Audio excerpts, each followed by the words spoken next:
Have you ever felt like your family's finances are a never-ending juggling act? You're not alone. But here's the good news. Creating a family budget that really works doesn't have to be complicated at all. In this video, I'm going to break down exactly how to set up a budget that fits your family, unique needs, and keeps everyone's goals on track. I did it for myself, it worked out fine, and since I kept asked how I did it so smoothly and how you can adjust it for you, it worked so good for everyone I showed it to. So I can't wait for your comments below after you tried it out as well. And stay tuned till the end because I'm sharing advice that you probably never heard before. There are no cookie cutter advice, just real actionable strategies that you can implement today. So hit the subscribe button, let's get started. Let's start with the elephant in the room. Why do most family budgets fail? It's not because budgeting is so hard, it's because most people set unrealistic goals or they're not tailoring their budget to their actual lifestyle. Think about it this way. A family budget is not a diet. It's not about starving your finances. It's about feeding your future. So if budgets have felt like torture in the past, it's time to fresh up exactly that. Set clear and specific goals first. That keeps you motivated instead of looking where you can cut back. Every successful budget starts with clear goals. And I'm not just talking about vague ideas like save more. I mean specific family-oriented goals. Ask yourself, what does your family need and want? Maybe it's a family vacation, saving up for college, or building up a safety net for emergencies. Write these things down. Make them visible. Put it on your fridge. I did that, and whenever I did a budget for something specific like a vacation, for example, it was such a great feeling to replace that budget goal with an actual photo of the vacation we were able to do. Or even share a note on your phone. Here's a little pro tip. Make sure everyone is involved, even your kids. If your kids have a say into what your family is moving to, this makes them feel a part of it. Even if your kids are younger, that is working out. My kids were 6 years old when I started that. In their way, they understand that we have a goal together that we all together move towards to. Here's where honesty is key. Saying that not only as a mom, but also as a teacher. It makes no sense to keep things for you and then wonder why your kids seem to go to a totally different direction than you need them to go. What's your actual monthly income? Include salaries here, side hustles, kid support, or whatever consistent income stream you have. And I mean consistent. Don't count the holiday bonus. Only the money that really comes in your bank every single month. If your income varies, calculate your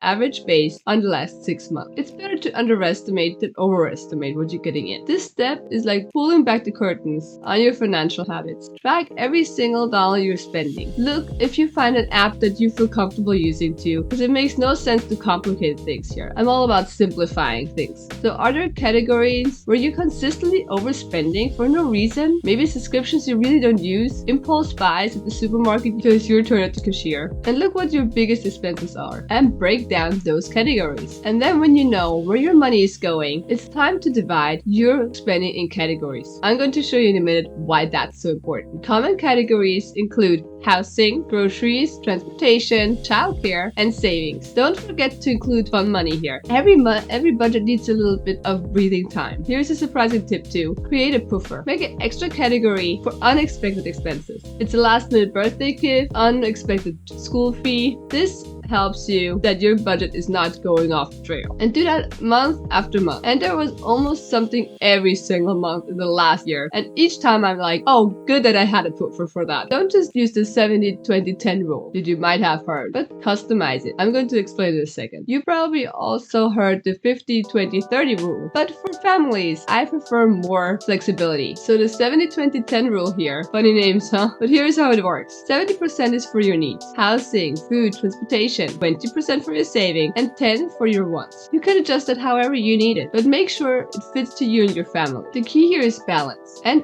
automate and simplify people. Make your budget foolproof as automating it as possible. Transfers to a saving account. Deliver your groceries so you don't have any kind of unnecessary impulse buys at the store. And I made a total video on that, how I buy my groceries online and how that saved me hundreds. Check that out after it. You're going to be amazed. Another pro tip here, use separate accounts for different goals. For example, have a vacation fund account so that money does not get spent on anything else. By involving the whole family here too, get everyone involved. Have weekly money meetings where you're tracking your process. Let your kids also take responsibility for small categories. like snack budget. If the whole family is on board, it feels like teamwork. And review and adjust that. Life happens and your budget should be adapting to that. At the end of each month, sit down and review for a few minutes. You're going to see what worked best for you, and adjusting is needed to stay on track. You need a financial foundation, working towards your goals. But if you're not staying on track, you're going to stop doing it after a month. But this allows you to see exactly where your money is going,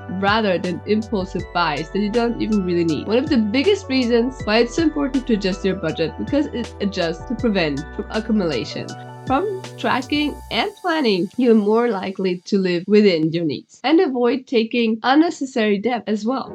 As you consistently meet your budget goals, you're also starting to build your motivation up. You know that you could do it this month, so you're going to do it next month, and you're going to hit that goal the month after. This not only provides you peace of mind, but it's also easing up the way for future goal opportunities, like financial opportunities you did not even thought about, like investing. Get up your financial literacy here, because your money can work for you. Leave a comment on what area your family budget is going to improve. I love to hear from your stories. So whenever I'm sitting down to make my budget, I look where I really spent too much unnecessary things I really would not miss at the end of the month. And I'm like, oh my god, this was unnecessary. This worked out great, so I'm going to do that again. Things like that. You're learning. It's a learning process, but it doesn't take that much time as people think. And like I said, to have the whole family on board makes it so much easier, so much smoother, because you're all moving in the right direction together. And having a mind shift from I'm cutting back on something that I like to hey, I don't need this or this, but I'm going to have this vacation, this car, this goal hit,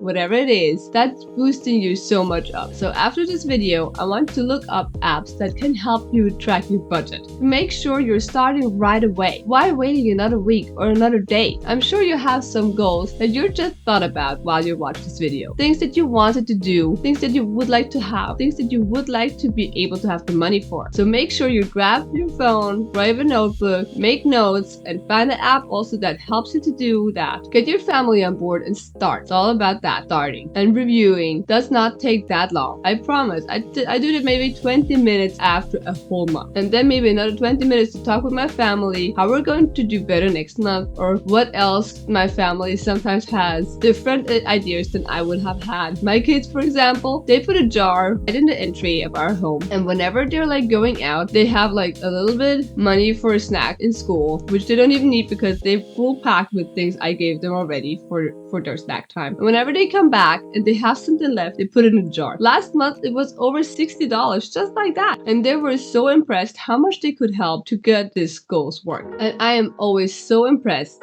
how good it works out. Being together as a team, if you do any sports, you know how powerful that can be, running to the same goal. This is so much powerful, and I'm sure you can do that too. So like I said, I'm really excited to hear from you. Leave a comment. See you soon. Don't forget to hit the subscribe button and look at that grocery video. I meant that. It was saving me hundreds, so go and check out that as well.